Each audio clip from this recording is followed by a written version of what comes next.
नमस्कार दोस्तों, आज की तारीख है 1 सितंबर और 1 सितंबर आज पहला दिन डेली 30 के सितंबर महीने का। हर मंथ का जिनको पीडीएफ चाहिए डे बाय डे उन लोगों को 109 का सब्सक्रिप्शन लेना होता है और क्लास तो फ्री है, क्लास आप देख सकते हैं।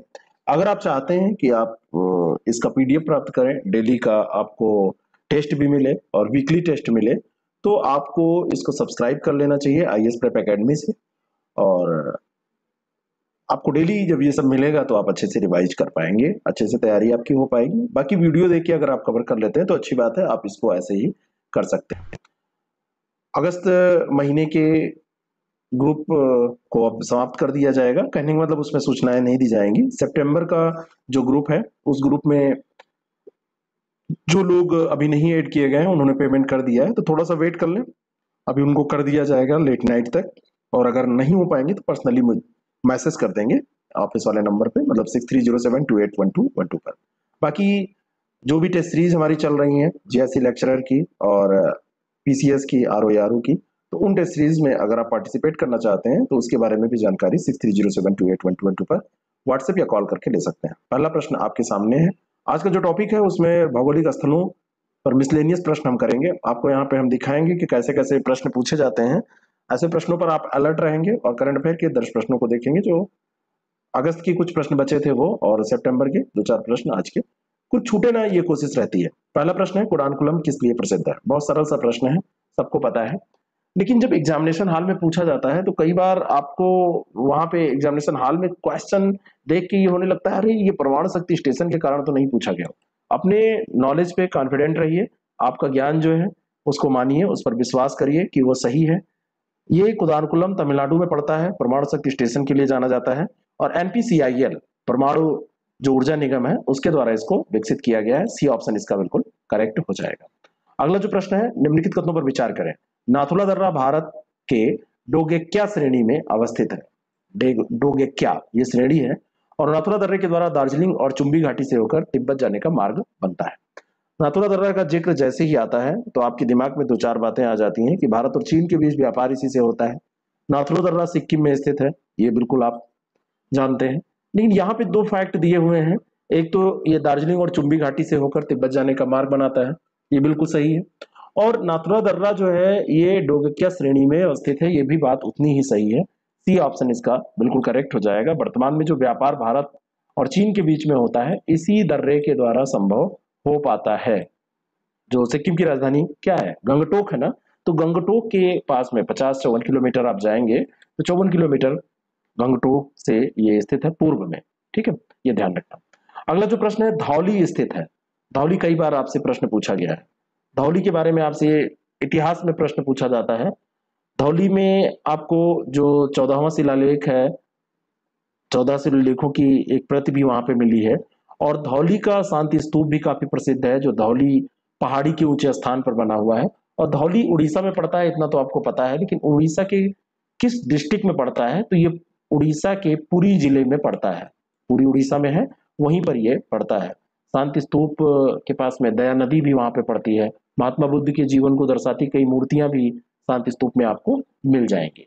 तो ये रहा पुरी के में स्थित धौली के बारे में। अगला प्रश्न है, कंचनजंगा शिखर कहाँ पर अवस्थित है? कंचनजंगा जो शिखर है ये विश्व की जो सबसे उच्चतम चोटियां हैं, सर्वोच्च चोटियां हैं, उनमें शामिल है। तीसरे स्थान पर यह है। पहली सबसे ऊंची चोटी माउंट एवरेस्ट है, 8,848 मीटर ऊंची, नेपाल में स्थित है। दूसरी सर्वोच्च चोटी केटू गार्डविन ऑस्टिन है, जो कि भारत में स्थित है। और तीसरी आपकी यही है कंचनजंगा, जो नेपाल और भारत का सिक्किम जो है उसकी सीमा पर। तो नेपाल यहाँ नहीं दिया है तो आप सिक्किम यहाँ पे टिक करेंगे। नेपाल और सिक्किम दोनों दिया होता तो आप कहते हैं नेपाल और सिक्किम की सीमा पर। ठीक है, ऊपर नीचे अगर नेपाल सिक्किम दे देता और एक ऑप्शन देता कि दोनों, तो आप उसको टिक करते।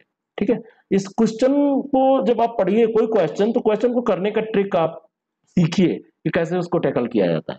भारत में कन्याकुमारी कहाँ पर अवस्थित है? ये बड़ा इंटेलिजेंट प्रश्न है। इस प्रश्न को जब मैं देखता हूं तो मुझे ये लगता है कि प्रश्न बनाने वाले ने दिमाग कितना ज्यादा लगाया। प्रश्न बिल्कुल सरल है। भारत के बारे में अगर बेसिक इंफॉर्मेशन आपको पता है तो कर्क रेखा यहां से गुजरती है, लेकिन मकर रेखा नहीं गुजरती। मकर रेखा को हटा दीजिए।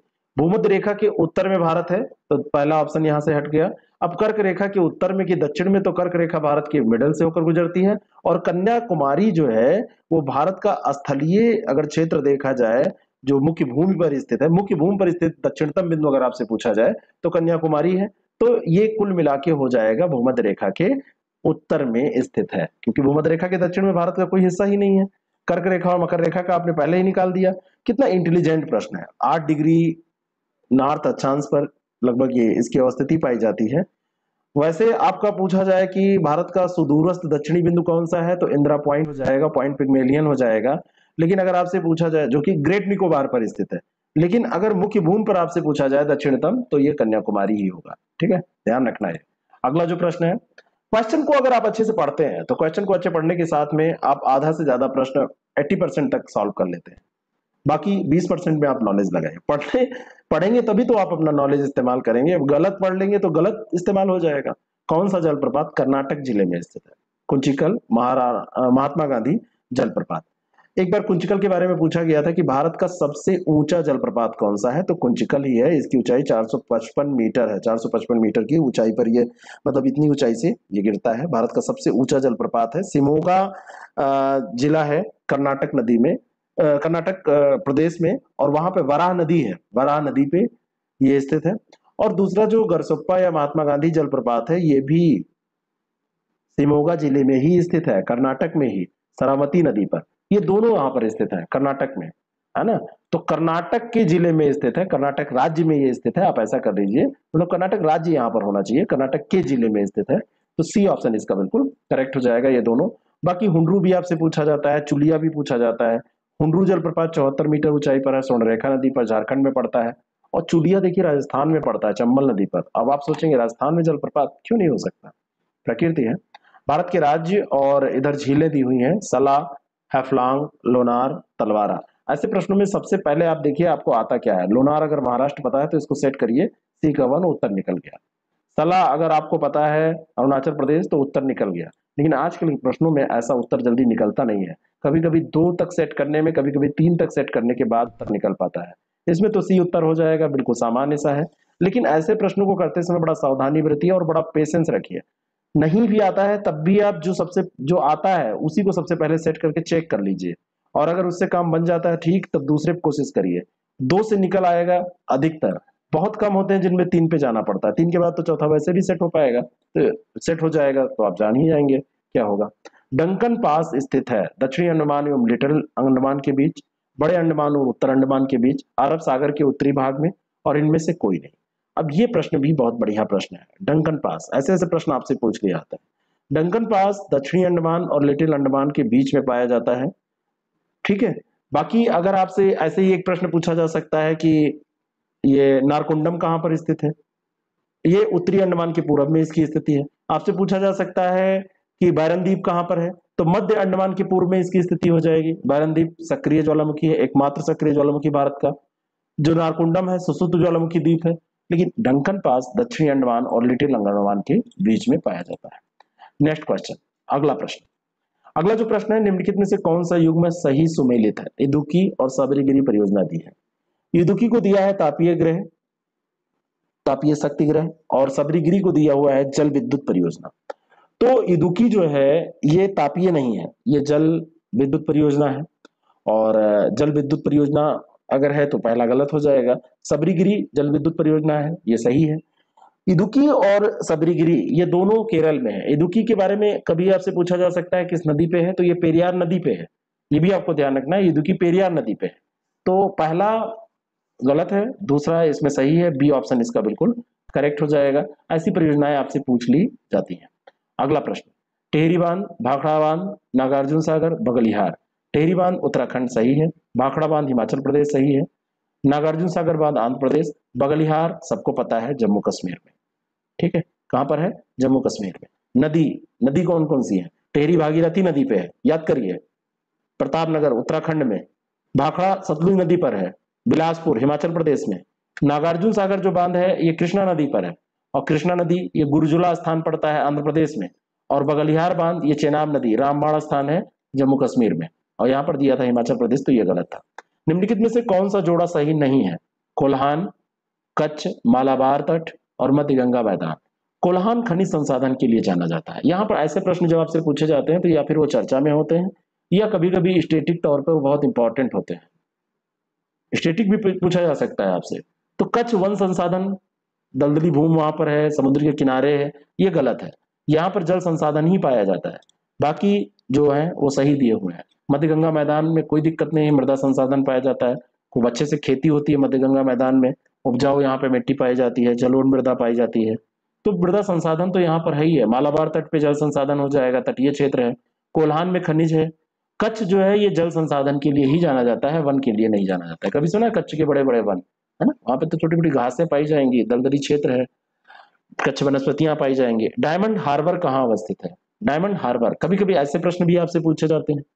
डायमंड हार्बर कोलकाता में स्थित है, पश्चिम बंगाल में, कोलकाता में, हुगली नदी के तट पर, जहां पर बंगाल की खाड़ी में वो नदी मिलती है, वहीं पर स्थित है। तो सामान्य सा प्रश्न है लेकिन पूछा जाता है, सी ऑप्शन इसका करेक्ट हो जाएगा।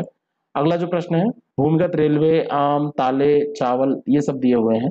अब ये प्रश्न मैंने, ये पूछा हुआ प्रश्न है, मैंने इसलिए रखा कि देखिए कई तरीके की चीजें मिला के, मान लीजिए कि कहीं की अंडरग्राउंड रेलवे चर्चा में रही है, आम चर्चा में रहे हैं, जैसे मान लीजिए कि किसी को जीआई टैग मिला है या किसी कारण से वो चर्चा में रहे, बैन लगा है, तो पूछ लिया जाएगा, एक दो स्टेटिक को यहाँ पे दे दिया जाएगा, जैसे लॉक्स, ताले जो है अलीगढ़, ठीक है, चावल देहरादून, और मैंगो रत्नागिरी पूछ लिया गया। जीआई टैग के कारण ऐसे कई प्रश्न बन सकते हैं, चावल पे भी बन सकते हैं, गुड़ पे भी बन सकते हैं। और अंडरग्राउंड रेलवे, ये कलकत्ता, अब तो कई जगह डेवलपमेंट इसका, लेकिन ये इसके लिए जाना जाता है। तो अंडरग्राउंड रेलवे कलकत्ता आप मिलाएंगे ए का टू, बस ये तुरंत सही हो जाएगा, बिल्कुल करेक्ट। अब एक ही मैच करने से ये मैच हो जा रहा है, लेकिन हो सकता है आपको दो तीन मैच करना पड़े, दो से आ जाता है नॉर्मली उत्तर।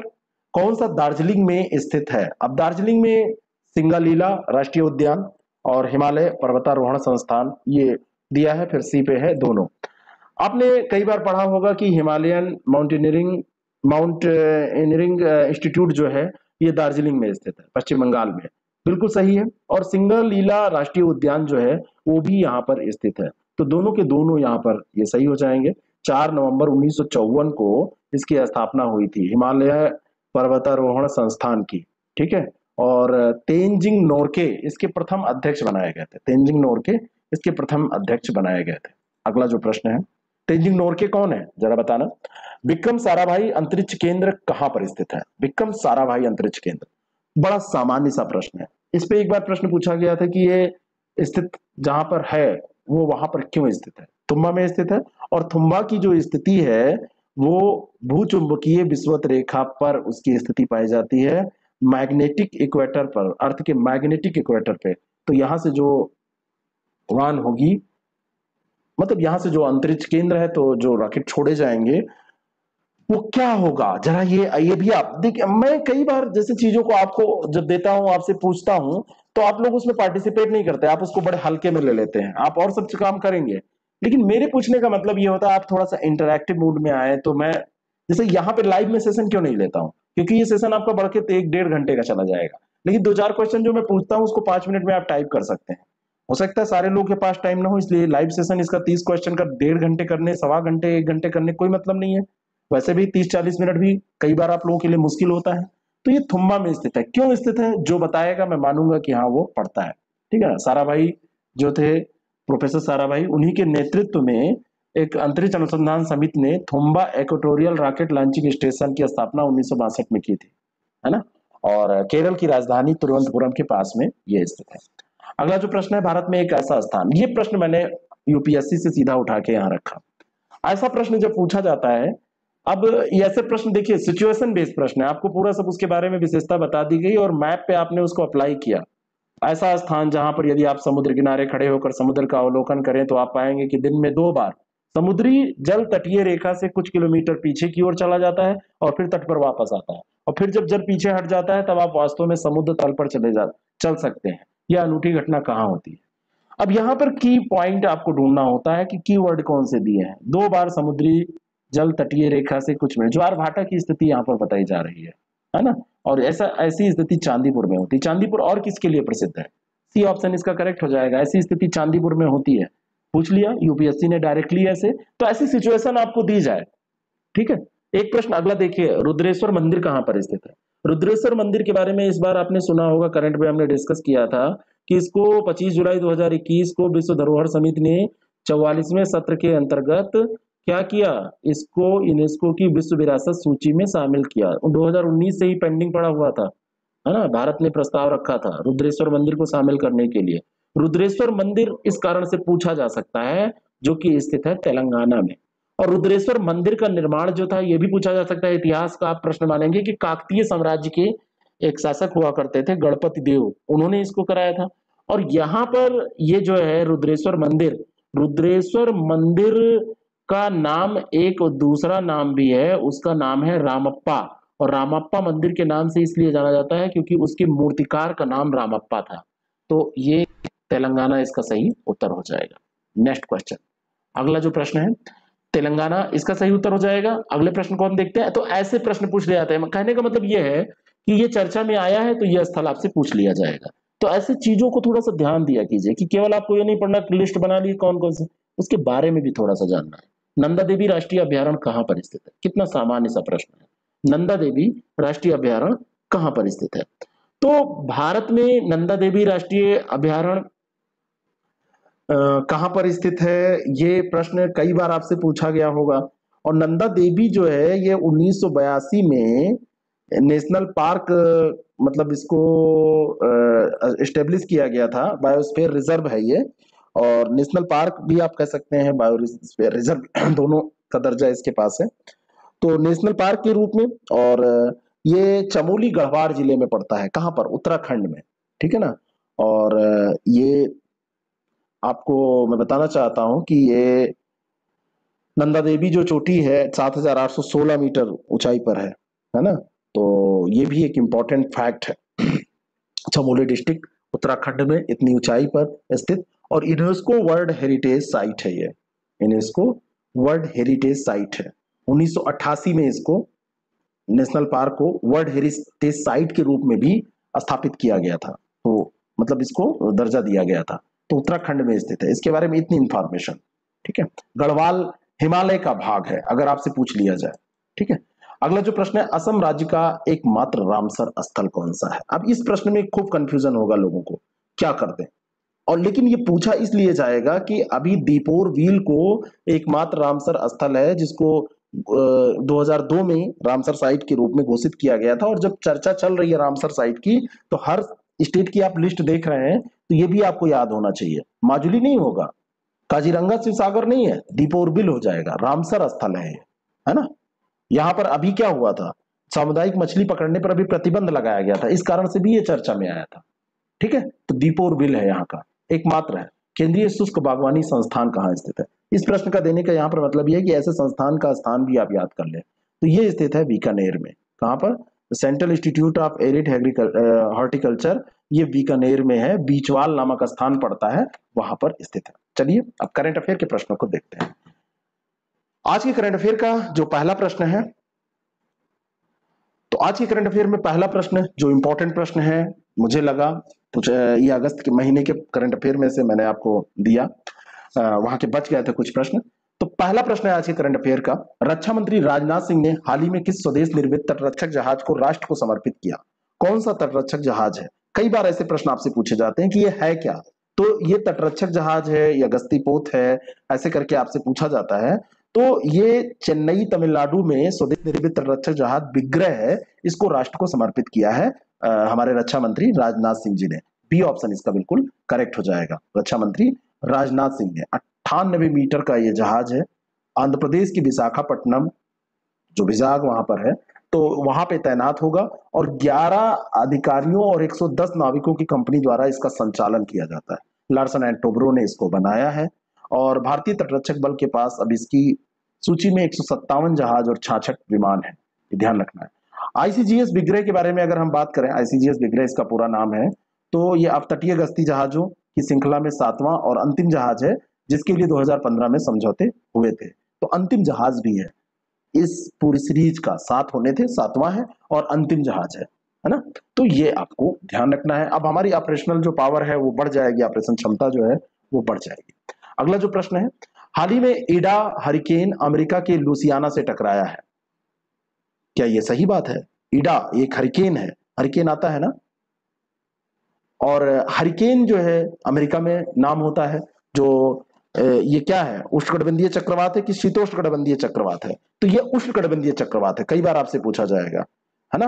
तो हवा ही इनके लिए ईंधन होती है, नम हवा को ईंधन के रूप में इस्तेमाल करता है, और इनका निर्माण मुख्यतः गर्म भूमध्यरेखीय जल में होता है।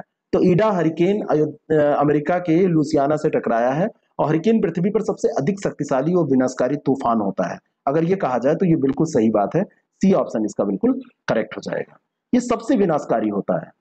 कैटरीना आया था, हरिकेन की तबाही के बाद बनाए गए सैकड़ों मील लंबे सेतु के लिए ईडा हरिकेन एक बड़ी चुनौती बन गया है, जो कैटरीना हरिकेन के बाद तबाही हुई थी उसके बाद। अब जैसे एक बार डेवलपमेंट किया गया, फिर दूसरा आया, उसने नष्ट कर दिया, ठीक है। तो उष्णकटिबंधीय चक्रवात है, ये भी आप ध्यान में रखेंगे। परमाणु परीक्षण के खिलाफ अंतर्राष्ट्रीय दिवस, international day against nuclear test, प्रतिवर्ष किस दिन को मनाया जाता है, किस तिथि को मनाया जाता है? तो 29 अगस्त अंतर्राष्ट्रीय दिवस होता है परमाणु परीक्षण के खिलाफ, international day against nuclear test. प्रत्येक 29 अगस्त को इसका आयोजन किया जाता है, 29 अगस्त। और 29 अगस्त को जो इसका आयोजन होता है, ये एक आह्वान होता है कि परमाणु हथियारों को कम किया जाए। 2021 में इस आयोजन की 12वीं वर्षगांठ मनाई गई है, यानी 2009 से यह मनाया जा रहा है ना। और पहला परमाणु परीक्षण की अगर बात की जाए, तो पहला परमाणु परीक्षण हुआ था न्यू मैक्सिको के एक रेगिस्तानी स्थल ट्रिनिटी नामक पहला परमाणु परीक्षण वहां पर हुआ। और ये 1945 की बात है, जब अमेरिका ने ये कर दिया था। फिर 1945 में अगस्त में, जुलाई में उधर वहां परीक्षण किया, और अगस्त में हिरोशिमा और नागासाकी 6 और 9 अगस्त ये परमाणु बम गिरा दिया जापान में। तो वहां पे 2 लाख से अधिक ये आंकड़े हैं जो लोग मारे गए। कितना विभीषिका इसकी, मतलब कितना ज्यादा विभीषक है, कितना ज्यादा ये आप सोच सकते हैं, मतलब सोच के डर लगता है कितनी भयावह स्थिति होती है अगर परमाणु बम गिरता है। तो परमाणु परीक्षण के खिलाफ अंतर्राष्ट्रीय दिवस मनाने की जरूरत भी है। गति शक्ति अवसंरचना योजना के संबंध में निम्नलिखित में से कौन सा कथन असत्य है? ये इंपॉर्टेंट प्रश्न है, आपसे पूछा जा सकता है। अभी तक इस तरीके की कोई भी योजना भारत में नहीं लाई गई थी, ये यहाँ पे दिया हुआ है। ऐसा हो ही नहीं सकता है कि ऐसी योजना, मतलब ज्यादातर योजनाएं तो आ ही चुकी हैं, तो ये असत्य है।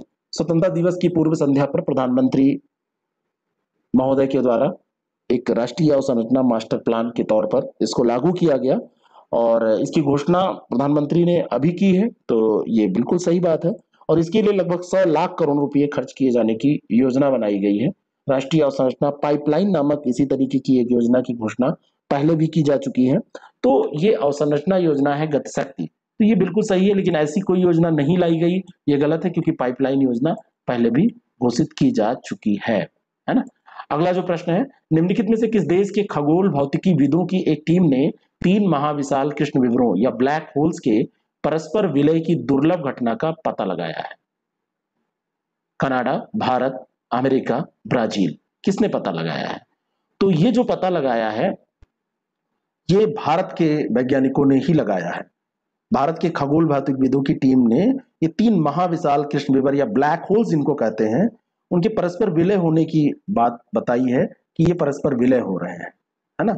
और भारत की पहली अंतरिक्ष वेधशाला एस्ट्रोस्टेट पर लगे परावैग्नी इमेजिंग टेलीस्कोप, चिली में स्थापित बेरीलाज टेलीस्कोप पर लगा है।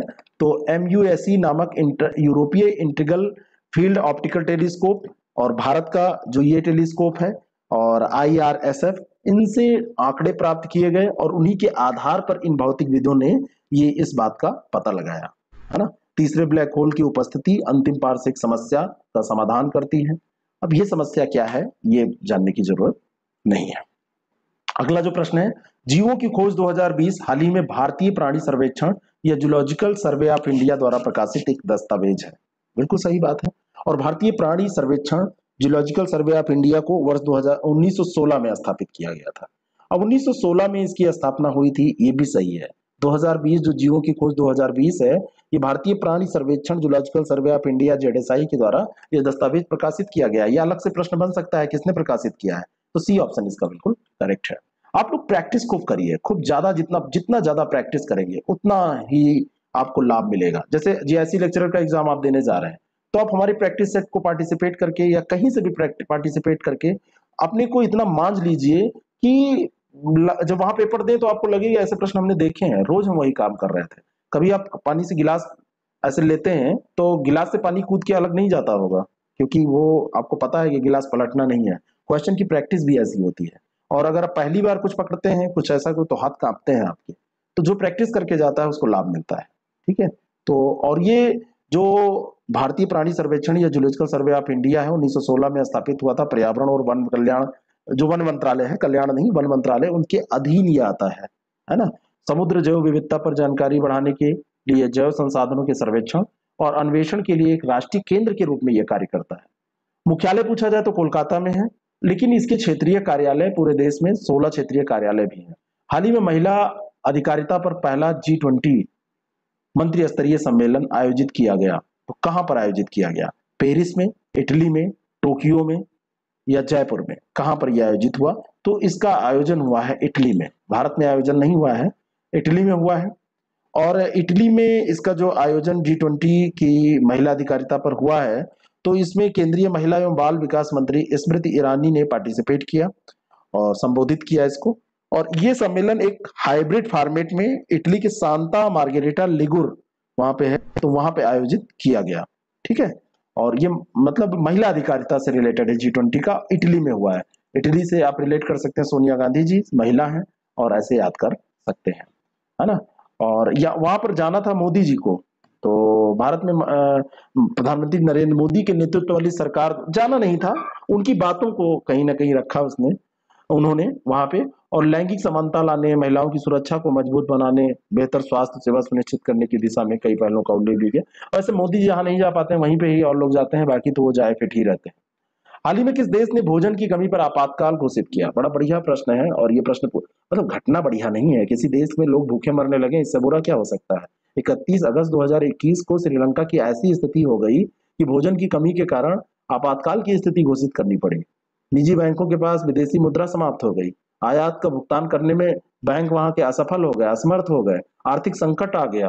राष्ट्रपति गोटबाया राजपक्षे हैं वहां के, तो उन्होंने चीनी, चावल और अन्य आवश्यक खाद्य पदार्थों की जमाखोरी का मुकाबला करने के लिए आपातकालीन स्थितियां वहां पे लागू की और आपातकालीन नियमों का आदेश दिया। तो बी ऑप्शन इसका करेक्ट है, वहां पे लोग भूखे मर रहे हैं श्रीलंका में। ठीक है। 31 अगस्त 2021 को यह घटना हुई है, वहां पे आपातकाल घोषित किया गया है। इनमें से कौन सा एक देश बिम्स्टेक का सदस्य नहीं है? बिम्स्टेक चर्चा में क्यों रहा है, ये मैं आपको बताना चाहता हूं। अभी बिम्स्टेक की 8वीं कृषि विशेषज्ञों की बैठक हुई है 31 अगस्त 2021 को, और इसी कारण से ये चर्चा में आया है। लेकिन बैठक हो सकता है आपसे ना पूछी जाए, लेकिन बिम्स्टेक के जो सदस्य हैं वो आपसे पूछे जा सकते हैं। बिम्स्टेक का मतलब bay of Bengal initiative for multi sectoral technical and economic cooperation, है ना। तो इकोनॉमिक कोऑपरेशन यानी इन क्षेत्रों में, यानी कि सांस्कृतिक, तकनीकी, आर्थिक विकास, व्यापार, आपसी व्यापार, संपर्क, इनको आगे बढ़ाने के लिए ये काम करता है। 5 देश इसमें, भारत, बांग्लादेश, भूटान, नेपाल और श्रीलंका, ये दक्षिण एशिया से हैं।